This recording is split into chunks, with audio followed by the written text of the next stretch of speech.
Hello, good evening, and welcome to the Channel One Newsroom from our studios. And number 5, Wawula Hansen Lena Tessano.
In Channel One Business.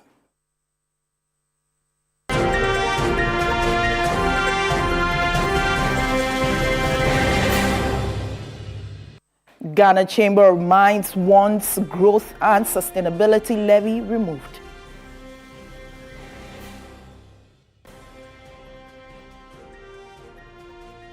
And later in Channel One Sports. Ghana Football Association to release 2026 FIFA World Cup tickets for sale in May.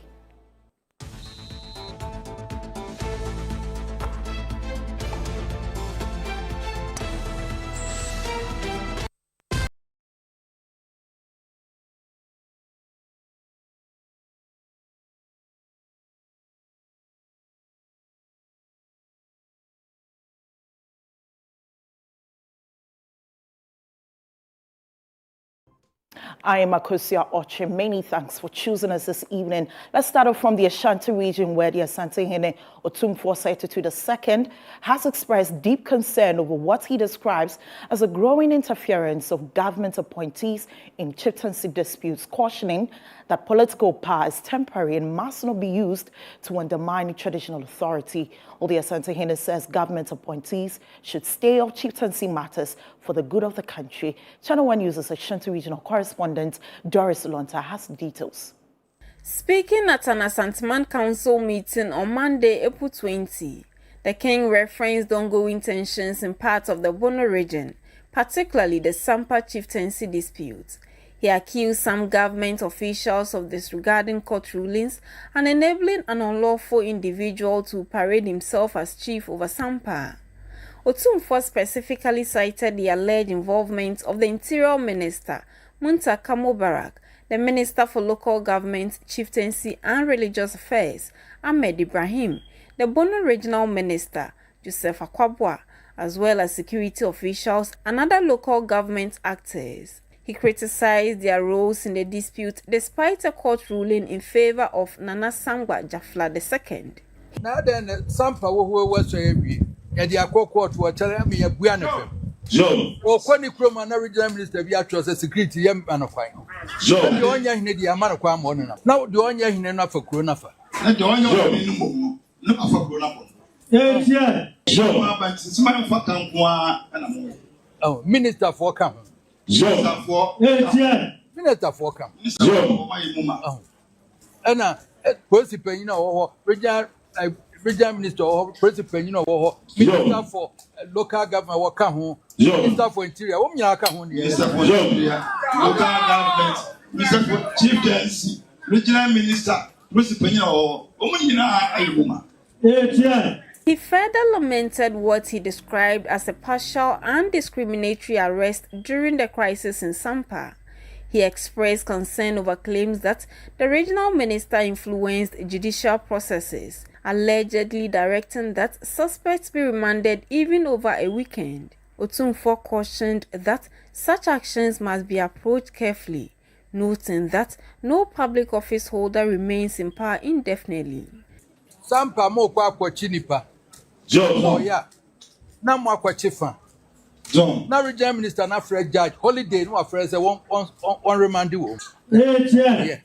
Na pasa na eni mo. Na me ka kire no wone ne nkrofo anya minister mre ye ninka so. Why? And then when you to me, to Monfanya de Mope. To me, not but I didn't say, Mopia, Mufanya. Why?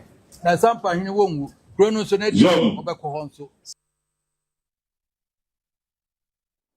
On the second day of the zonal hearing of the Public Accounts Committee in Kumasi has revealed fresh procurement irregularities as several metropolitan, municipal and district assemblies came under intense scrutiny for breaching established procedures. Well, the committee, which is examining the 2024 Auditor General's report, cited a number of assemblies for failing to adhere to approved procurement methods, raising concerns about transparency and value for money in the use of public funds. Ashanti Regional Correspondent Bright Yeboah reports.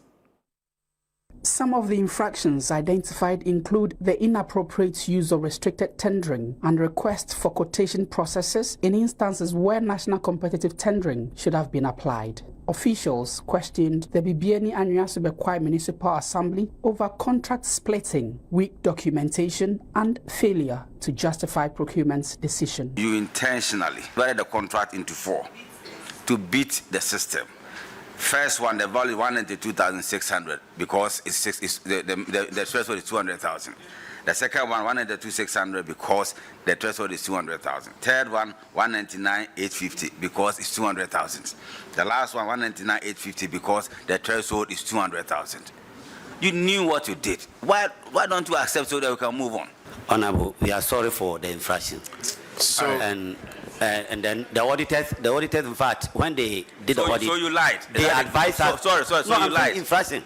So you lied. Oh, it's not like. The hearings also revealed further infractions, including the misuse of funds allocated for persons with disabilities by some assemblies, raising serious questions about the diversion of resources intended for vulnerable groups, among several other breaches. The auditors are saying that Banda also took funds illegally from the people with disability accounts. You took 20,000 Ghana cedis, and as a result of that, you were not able to carry out activities for the stated category of beneficiaries. Promised them you were going to pay. You paid 5,000 Ghana cedis, and you still have 15,000 Ghana cedis to pay. As part of the audit, you promised them that you would pay by the first quarter of 2025. Yes, Honorable Chair, it has been paid. When was it paid, please? First quarter, 2025. The committee directed the Sunyani West Municipal Assembly to refund 116,000 Ghana cedis after admitting to the illegal transfer of 135,000 Ghana cedis in public funds as end-of-service benefits without legal backing, noting that 19,000 Ghana cedis has already been repaid and ordering the outstanding balance to be settled within 30 days or face sanctions. Today is 21st of April. Within 30 days, we want the monies paid and the receipts given to the regional rep of the audit service and a copy sent to the Public Accounts Committee. Well noted, Honorable Chair. But Madam, I'm very disappointed in you. Very, very sorry. The Public Accounts Committee believes that subjecting public officials to rigorous scrutiny is the only way to ensuring accountability and transparency. For Channel 1 News, I am Bright Yeboah.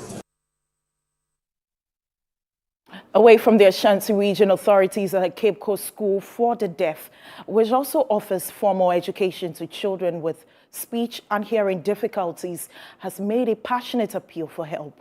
Or the school lacks concrete materials to facilitate teaching and learning for those at the basic and other levels. So Central Regional Correspondent Kpeshie Lagoon has the details in this report. The Cape Coast School for the Deaf currently has a student population of 500, 260 girls and 220 boys, and remains one of the few special schools in the region. But school authorities say there is a significant infrastructural challenge slowing down academic progress.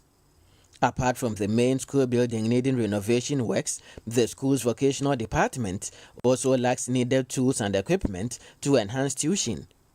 This, according to authorities, make it difficult for students who are not able to progress to formal secondary schools to acquire technical skills. Our learners, after JHS, they can continue to tertiary. So we have a vocational department here, which is in the bad shape, to come in and help us to renovate the vocational center, so that after the BEC, they will come back to the school and learn skills. Authorities say government's assisted feeding program for the school is also not enough, and some parents also unable to afford the needs of their children. We need other bodies, other agencies, under NGOs to come in and support the students. For example, food issue is a problem, accommodation for teachers is a problem. Some benevolent individuals who regularly donate to the school have joined the voices appealing for support. They may have access to the school, but resources, the things that they need, will also count as inclusive. Let's say a student with hearing impairment or visual impairment have access to the mainstream. They are in school, but the resources that they need, the provisions, the food items, the books and other things that they need, if they don't have it, how would they feel confident in staying in school? The Regional Education Directorate says, apart from Cape Coast School for the Deaf, other special schools in the region also need infrastructural boost. They don't have enough. Where the schools are also located, there are no disability friendly, like you don't have easy access to the place. So, for instance, a Boom Special School like this is situated on a hill. However, the Special Education Unit says much efforts are being taken to ensure the academic success of students with special needs. This year, 20 students with special needs were set for the West Africa Secondary School Certificate Examination. The Central Regional Special Education Coordinator, Lawrence Nuchu, told Channel 1 News adequate preparations have been made to ensure their success. The WASI, for the SHS, they are 20 in number for now. But when we come to the special schools, they also write in their various schools.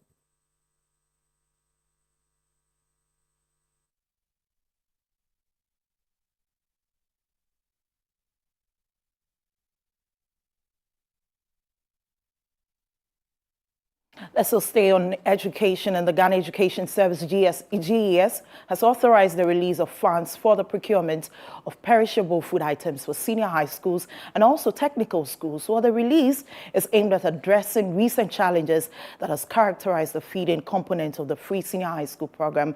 Well, let's speak to the head of public relations at the Ghana Education Service, Daniel Fenyi. Mr. Fenyi, good evening to you. If you can be candid with us, kindly tell us what is causing this delay in disbursement of funds? Hello, good evening. Yes, good evening to you, Mr. Fenyi.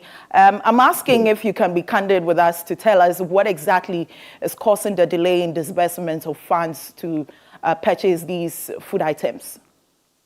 Yes, indeed. We wouldn't even call it a delay, especially if you are trying as much as possible to ensure the right appropriations are done. You ensure transparency, a more efficient model for the disbursement. You want to be sure that every PESWA you have released could be accounted for, and that framework or model would take some time to give you the effective and the efficient outcome you want from these disbursements. Then you wouldn't classify it even as a delay. It is all to the benefit of the country as a whole. It is all to help us. So in as much as we are feeding our students, which at Ghana Education Service we consider as a very significant component of the curriculum. Our approach to feeding component is the same as the teaching and learning in the classroom. And so we believe that as much as we are feeding our students and we are giving them quality foods, we are also making sure transparency and accountability characterize these funds and then disbursement of these funds, so that we don't come back to the table and discuss where certain funds went to and where certain amounts have gone to and what account for some misappropriations and audit infractions here and there and all that.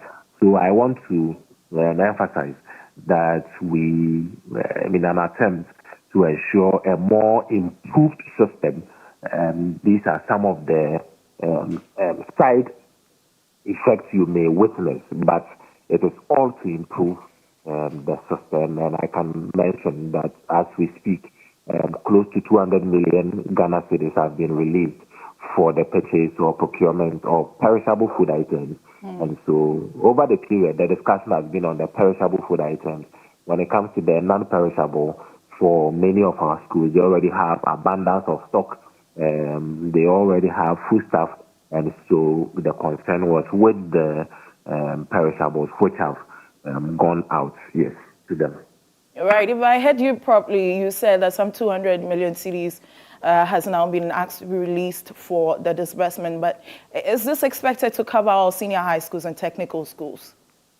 Yes, indeed. So it is expected to cover all the senior high schools and then technical schools in the country. Of course, we believe strongly that you cannot discriminate, you cannot isolate. All schools have students who are Ghanaians, who are children of Ghanaians, and so you would want to make sure.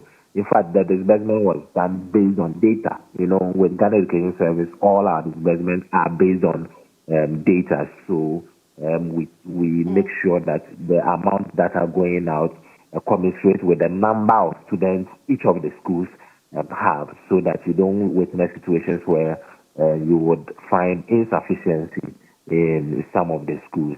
May I chip in quickly, even though this is not on the perishables, that WASI practicals have the funds for WASI practicals have also been released. Again, the arrears for some 2,000 teachers we came to meet whose salaries had not been paid over the period. If you follow the sector, you will realize that they would pick it here and there, demonstrate or call legitimately their funds have also, or their arrears, outstanding arrears, have also been released. So the whole plan is to make sure teaching and learning is ongoing very smoothly. The whole plan is to make sure education is not interrupted. In fact, today, basic schools reopened or resumed for the third term of the 2025-2026 academic year, and we want to be up in arms so that students, teachers, school leaders would have very smooth academic year and very smooth term. Yes. All right, thank you very much. Definitely we'll be monitoring the education space to know how that turns out. But that was Daniel Fenny, the Public Relations Officer of the Ghana Education Service. So let's move away from that. And the Postal and Courier Services Regulatory Commission has impounded some 100 unlicensed motorbike couriers operating within the capital, Accra. Well, the enforcement follows the temporary suspension of a previous exercise in August 2025 by the Ministry of Communications and Digital Technology. Well, the directive required all courier companies and individual delivery riders to register, obtain licenses, and be onboarded onto the integrated courier and logistics management system. There's more on this report by Channel One News' Fauzu Masawudu.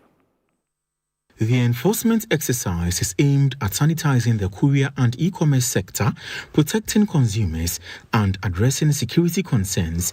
Nearly 100 unlicensed motorbike couriers were impounded in Accra on Tuesday with an on-the-spot fine of 600 cedis issued before their motorbikes were released.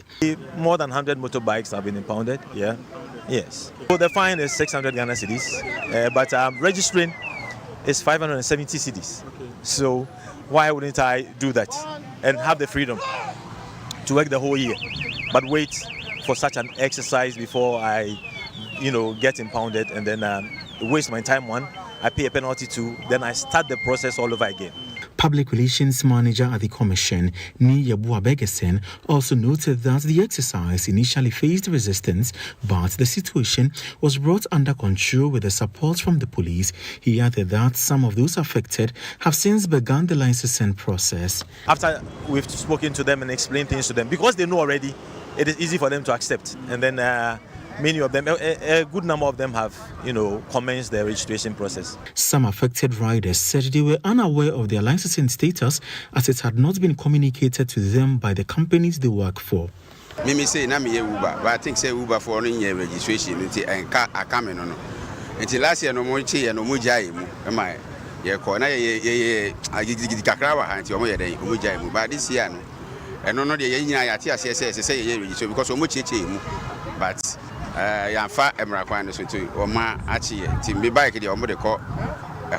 the Communication Ministry, ensuring the compliance of regulations of businesses that falls under its purview is non-negotiable, and they say this exercise is one of many that is yet to be replicated across the country. Reporting for Channel 1 News, Fauzuma Saudu, Accra. The Minority Caucus in Parliament has accused the NDC government of making deliberate attempts to abolish the office of the Special Prosecutor. While addressing journalists, the MP for Gusau and Deputy Ranking Member on the Constitutional and Legal Affairs Committee, Alhassan Tampuli, outlined what he described as a series of actions by members of NDC aimed at undermining the OSP. Channel 1 News' parliamentary correspondent, Niyayikwe Okain, reports. The Minority Caucus on Tuesday mounted a strong defense of the office of the Special Prosecutor, accusing the National Democratic Congress NDC government of orchestrating moves to dismantle the anti-graft institution through the courts. 3rd December, Martin Kpeshie was detained and subsequently released. On 8th December, Majority Leader and Majority Chief Whip came by a private member's motion and bill to repeal the OSP. 10th to 11th December, President Mahama publicly rebukes and says that they must discontinue. 12th December, the very same day, the minority called for the resignation of the leaders of the majority bench. One Noah Adamte files a suit at the Supreme Court. 25th December to 1st January, a coordinated campaign of petitions were mounted against the OSP. On 26th January, Chief Justice Bafo-Boni determines that not a single petition had a prima facie value. 27th January, the Supreme Court dismisses the OSP's application to be joined as a party to the Adamte suit. On 8th April, Attorney General files submission at the Supreme Court siding with the plaintiff Adamte. 15th April, exactly 1 week later, the High Court grants a quo warranto to Peter Hyde and declares OSP's prosecutorial powers null and void. This is not a sequence of coincidence. It is a campaign, and the minority names it as such. The caucus's reaction follows a High Court ruling directing the Attorney General to assume control of all ongoing criminal prosecutions being handled by the OSP, while also declaring existing cases null and void. Addressing the media, the minority urged the Special Prosecutor to immediately seek a stay of execution at the High Court and proceed to the Supreme Court with a writ of certiorari to overturn the decision. The High Court ruling must be immediately challenged and stayed, and we call on the OSP to immediately appeal the decision of the High Court and immediately also apply for a stay of execution at the High Court. And we dare also add that he must also proceed to the Supreme Court with a writ of certiorari to quash the decision of the High Court. The group further demanded that the Attorney General be summoned before Parliament to explain what they describe as an attempt to undermine the prosecutorial independence of the OSP. The Attorney General must be summoned before Parliament to account for his position. It is constitutionally unacceptable for the state's chief legal officer to actively argue against the statutory institution of the Republic in judicial proceedings without parliamentary accountability.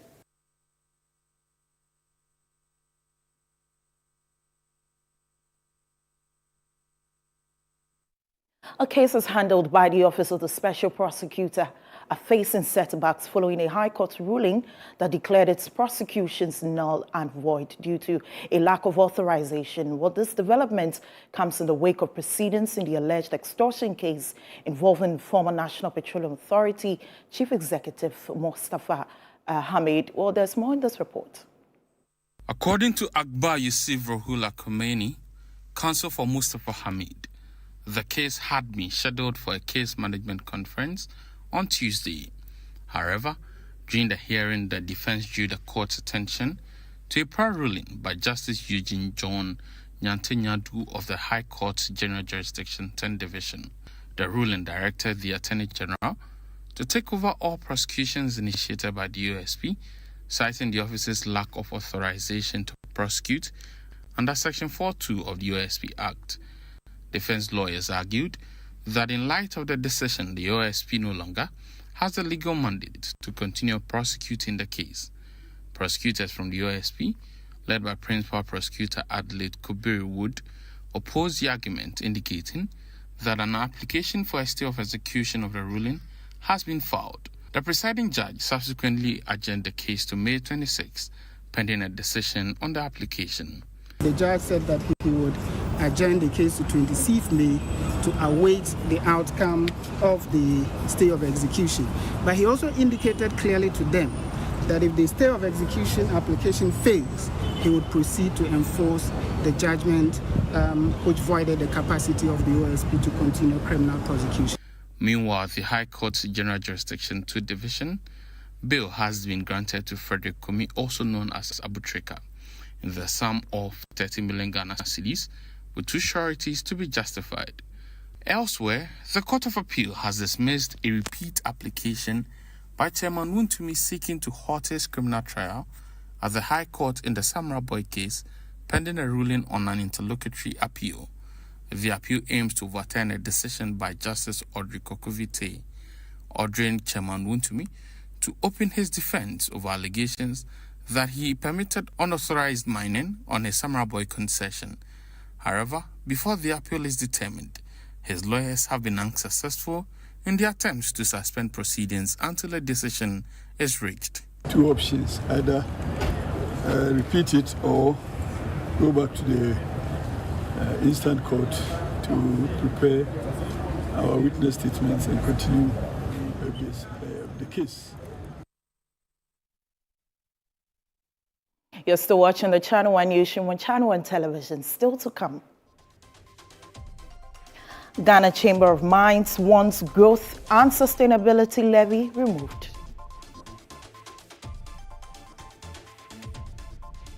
We'll bring you the details shortly. Do stay with us.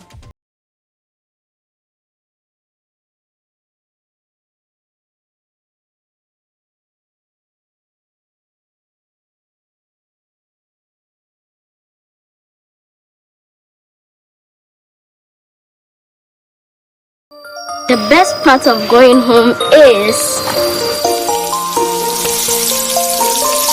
family. Sit up! Hey, mommy, my wife is cooking something delicious. Go here. Lizzie Shito, hot pepper sauce, spicy. Bona yete, Lizzie, oh Lizzie. Lizzie Shito, Lizzie Shito, the Shito. Lizzie Shito, over Lizzie Shito, please, can I take some to school tomorrow? Yes, my son, you can. Lizzie Shito, dear. Ebesu obiasu. Lizzie top hot pepper sauce. Yes, spicy and gasa.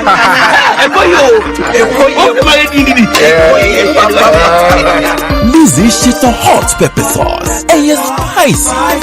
For bulk purchase, kindly contact 050-168-3344 or 050-155-0998. This advert is FDA approved. Your health is in your hands, but at some point, it passes on to us. At Mintuba Hospital and Coloproctology Center, we believe that quality healthcare isn't a privilege, it's a right. Equipped with cutting-edge technology, we are fully prepared to effectively deal with all colorectal and proctological conditions. Our team of highly skilled doctors, surgeons, and nurses are renowned for their expertise in minimally invasive and painless laser, ligature, and lungoproctological surgery. We are committed to providing a wide range of services to meet the diverse needs of our patients. Mintuba Hospital, your health is our priority. Visit Mintuba Hospital today or call us at 0244 581 541 or 0271 054 204. Mintuba Hospital, in to serve a peculiar health need. Launching. BSc Development Economics at the Ghana Christian University College. Study a job-ready university program, BSc Development Economics at the Ghana Christian University College. Job is ready for graduates who possess degrees and certificates in BSc Development Economics, professional certificate in Theoeconomy, certificate in Theoeconomy with business. Enroll at the Department of Theology and Economics at the Ghana Christian University College, Amrahia, Adenta Dodua Road, Accra. Full bursary is available for BSc Development Economics graduates to study master's program at the State University in South Africa. Enroll now. Take advantage of this opportunity to join elite professionals in economics. Call 0557 351 090 or 0575 633 307 or 030 296 0542. WhatsApp us on 0557 351 090 or you can get in touch online on www.theoeconomy.edu.gh. Powered by the Center for Theology and Economics, CTEC.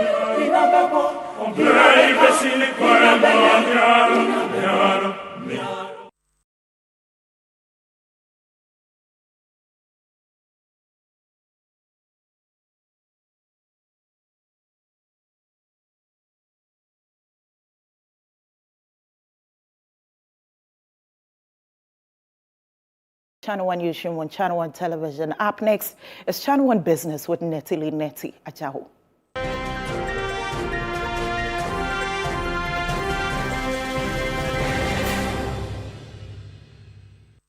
CNR Business is brought to you by EcoBank.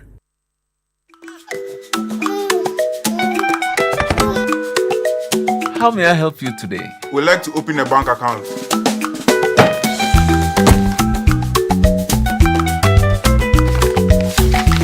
Sign here, sign here, sign here, and here. And now you draw direction to your house. I need your thumbprint. And I'll need your birth certificate too. No, I need the original. A lot has changed since you banked like this. So have we.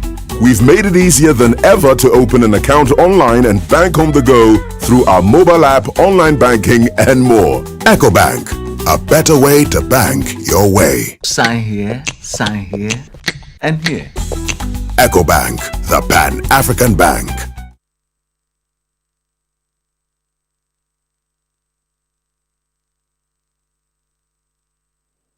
Mrs. Ajao, what's in business? The Chamber of Mines is calling for government to take away the growth and sustainability levy. Totally, okay. Yeah. All right, please take a hold. Okay. Now, the Chamber of Mines has renewed its call for the complete removal of the growth and sustainability levy on mining companies. The Chamber warns that the current fiscal regime places a significant burden on the sector and undermines its long-term competitiveness. Here is more. According to the industry group, the Growth and Sustainability Levy is imposed on mineral revenue alongside other fiscal instruments such as mineral royalties, corporate income tax, and dividends from the state's free carried interest, which together push the sector's effective tax rate close to 60%. The chamber noted that both mineral royalties and the levy are applied to gross revenue and are not sensitive to operational costs, meaning they place additional strain on mining companies, particularly high-cost, mature or marginal mines. It warned that excessive reliance on overlapping revenue-based taxes could undermine Ghana's attractiveness as a mining destination and potentially reduce government revenue over time if investment and production decline. The chamber also defended Ghana's mining fiscal framework, stating that the country operates a royalty tax regime rather than a royalty-only system. Under this framework, government revenue is generated through multiple channels, including mineral royalties, ranging from 5 to 12%, the Growth and Sustainability Levy, and a 35% corporate income tax. The industry body further rejected suggestions that Ghana's mining taxation model is outdated, insisting that the royalty tax framework is widely used in major mining jurisdictions around the world. While acknowledging the government's need to mobilize revenue, the chamber stressed the importance of balancing short-term fiscal objectives with sustainability of the mining sector. It therefore urged policymakers to undertake a broader review of the levy and the sliding scale royalty regime to safeguard investment and long-term revenue generation. The chamber maintained that fiscal stability and competitiveness are critical for sustaining investment in Ghana's capital-intensive mining industry and ensuring that mineral resources continue to support economic growth and national development. Now, the Chamber of Oil Marketing Companies is pressing for the elimination of dormant licenses as part of urgent reforms to streamline Ghana's downstream petroleum sector. This follows what it describes as widespread over-licensing in 2025. There's more in the following report. COMAC's industry report shows the market expanded to over 229 oil marketing companies and LPG marketing companies during the year, creating an oversaturated environment that intensified price wars and unsustainable undercutting among players. The situation was further compounded by the presence of 57 non-operational firms that retained active licenses despite failing to consistently lift petroleum products. In view of this, COMAC contended that the current licensing framework is inadequate and must be urgently reviewed. To restore stability, COMAC is pushing for a comprehensive overhaul of the licensing framework, including stricter governance, capital and operational threshold for new and existing entrants. Consequently, it advocates an aggressive measure and consolidation strategy to restructure petroleum service providers that fall short of the revised standards with the aim of improving resilience, efficiency, and long-term sustainability within the downstream market. Databank research is projecting investor appetites for T-bills to gradually improve this week, although market participants are likely to remain cautious despite the rise in yields. This report has more details from the research firm's latest review and outlook of the primary market. This comes as demand at last week's auction softened after the previous surge, with total bids falling 15.47% week on week to 4.49 billion Ghana cedis. The Treasury accepted 4 billion Ghana cedis, translating into a cover of 0.84 times the target. This, the report notes, reflects still cautious investor sentiment as conditions show signs of improvement. Yields, however, continued to edge higher across the curve, suggesting a gradual adjustment in investor expectations. The 91-day bill rose by 4 basis points to 4.9%, while the 182-day and 364-day bills climbed 6.9% and 10.13%. respectively. Looking ahead, Databank research anticipates a modest recovery in demand, driven partly by the upward movement in yields, which could attract more selective investor participation. Meanwhile, the Treasury is set to return to the market on Friday, April 24, targeting 4.48 billion Ghana cedis through the issuance of the 91-day, 182-day and 364-day bills. The funds will be used to roll over maturing bills estimated at 4.3 billion Ghana cedis. Let's now bring you an update on crude oil prices and how the local currency is performing on the interbank market.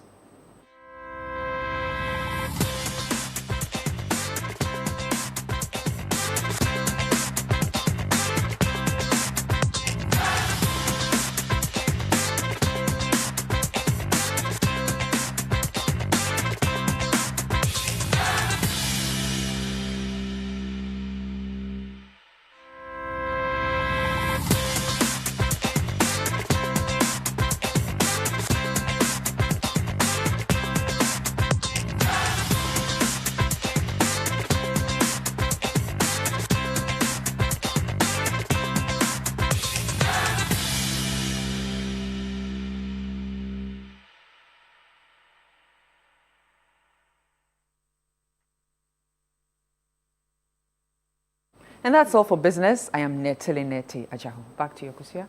Thank you, lady in lemon green. But away from that, the La Traditional Council has raised serious concerns over the increasing encroachment on the Kpeshie Lagoon. Well, according to the authority, repeated efforts to address the issue have yielded little or no results, allowing the problem to worsen over time. There is more in this report filed by Channel One News' Philip Nilati. Aerial footage from a drone shows the visible shrinkage of the lagoon as sections of the water body continues to be reclaimed for construction. Developers over the years have persistently filled parts of the lagoon to make way for buildings despite regulations protecting the area. Although government officials have made several visits to clamp down on the illegal activities, the encroachment continues unabated. The Lashiktele ni Ajay Kofe IV indicated that all structures erected within the lagoon's buffer zone lack the necessary permits and are therefore illegal. One of the main issues or main concerns to us is that all the buildings that are being put up there do not have permit. So aside the authorities not acting to protect the environment, they are also not following the law in accordance with people building with permits. So they have reneged on their duty on two sides. First, in protecting the environment, and then second, enforcing the law that people should get permits without they build. The authorities, as I said, are not acting, and then we expect them to take the necessary action to rectify what is going on. The La Akwashonche Ni Yemudin II expressed disappointment in what he described as the failure of the appropriate state authorities to act decisively despite numerous appeals from the traditional leadership. He revealed that a recent demolition exercise led by the National Disaster Management Organization, NADMO, was abruptly halted before its completion, raising further concerns about enforcement. If the authorities have LAM at hand, they would have heeded to our call, and then something might have been done. But where we are now, we don't know whether they will be able to have the courage. You saw when the NADBO people and the regional minister came in, the hue and cry which came out of that exercise. And that is why the typical Ghanaian attitude, they said they are going to come out with the next line of action to take. So we have the idea that if the authorities will cooperate with us, we would have been in a better position to reclaim the Kpeshie Lagoon. Unfortunately for us, the mouth is being covered by these laboma structures.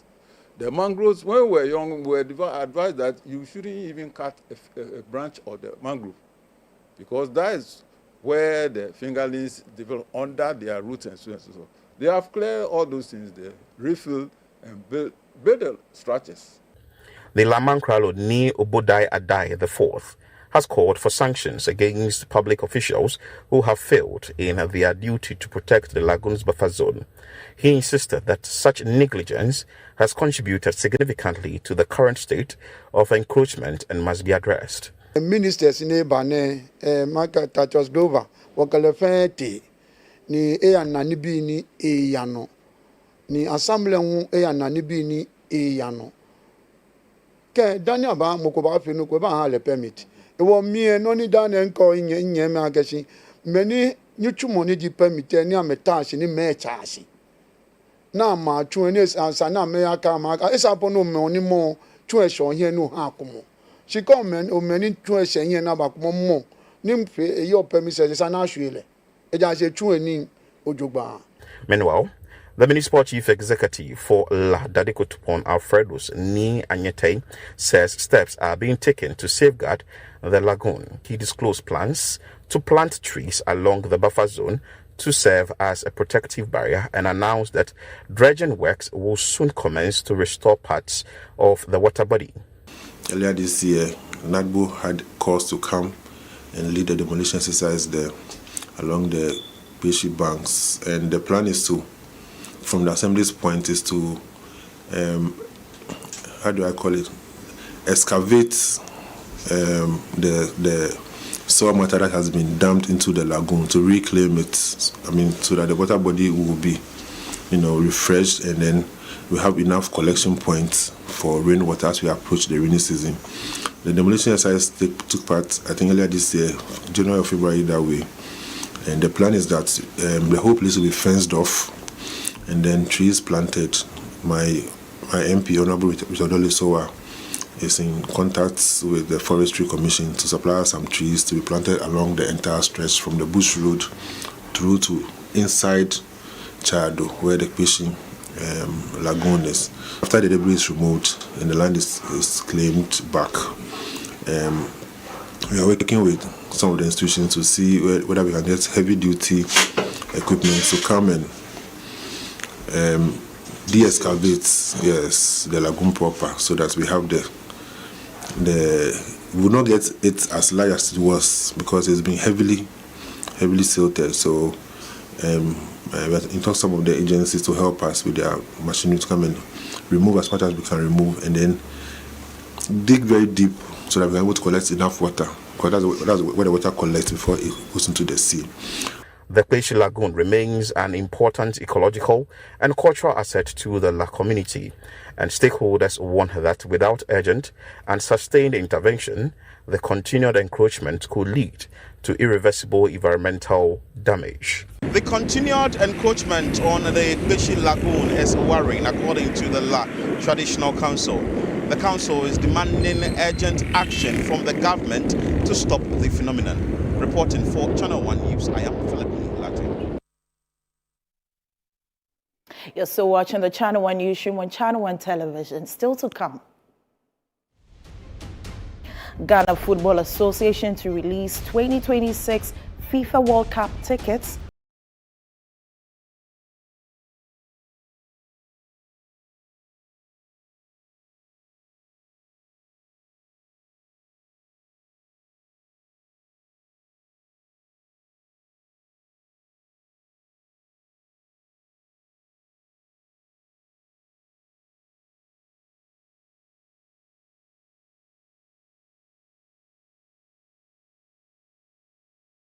Are you planning to relocate from your company office or house, whether across cities to another town or halfway around the country? You want a moving company you can depend on to get you there? Let me introduce you to Logistics Movers. We are here to help you every step of the way, from planning the move to unpacking the last box and settling into your office or home. We have the expertise, experience, and market understanding, and offer fast, reliable, and professional transportation services in Ghana. Our main thrust is to successfully move your business, household items safely, on time, and hassle-free. You can call us on 0246 833 539 or 0244 342 465. You can also send us an email to info@logisticsmovers.com or check our website www.logisticsmovers.com. Why expose your company or household items to theft or damages when you are relocating if it's avoidable?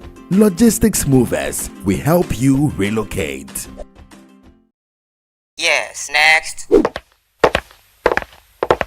Hey, Nadia Benson, Asamo. Me didn't tum. Mr. Friend, Kalika, just call me cockroach. Now, Mr. Friend, me once now. Hey, is that you? Improve car. Yeah. Captain, mosquito, double the action.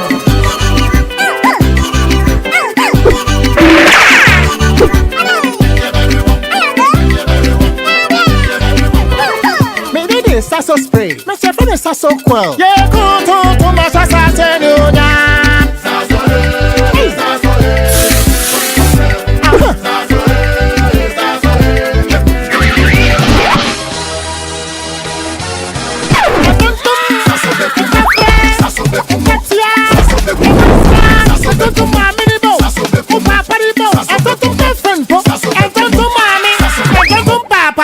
So, come on, Tom Preko.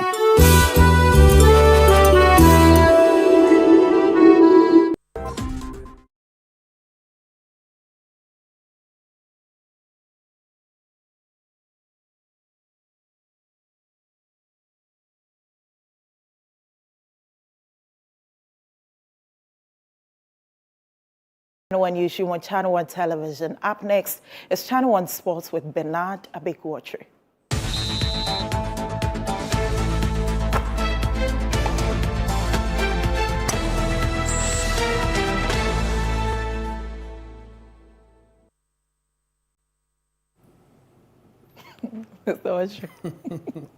So you knew I was going to wear black and white. So you also wore black and white. I didn't know. It's okay to want to be like me. It's fine. That's fine. So what's happening in the world of sports? Oh, so the FA is communicating that those who purchased tickets, for the FIFA 2026 World Cup, they'll be announcing those who purchased it on a set date yet to be communicated, so people can calm down because people have been complaining. So we have that statement from the FA. Right. Please give us the details. Well, let's get into it, shall we? Now, the Ghana Football Association is reminding members of the football family who purchased World Cup tickets that FIFA will release tickets in May 2026 on a date yet to be communicated. FIFA has not released tickets to anyone, including supporters who purchased directly through the FIFA ticketing platform on its official website. The Ghana Football Association acknowledged the high demand for the 2026 FIFA World Cup tickets, noting that requests far exceeded the limited allocation available to the Ghana Football Association football community.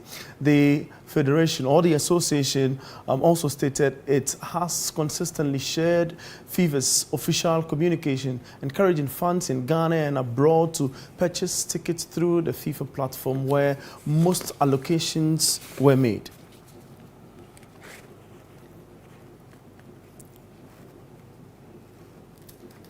Well, let's now descend to the league of our roots, and Asante Kotokwesi's goalkeeper Mohamed Kamara has been handed a 5-match ban, fined 20,000 Ghana cedis, and formally warned by the disciplinary committee for assaulting the referee after their Ghana Premier League game against Kerala United. The suspension takes immediate effect and the fine must be paid within 14 days. Also, any further misconduct, according to the Ghana Football Association, will attract harsher sanctions. The incident stemmed from a match in which the Porcupine Warriors were reduced to 10 men in the 40th minute after defender Henry Ansu was shown a straight red card. The Ghana Football Association is of the view that Kamara assaulted the officiating official using insulting and abusive language.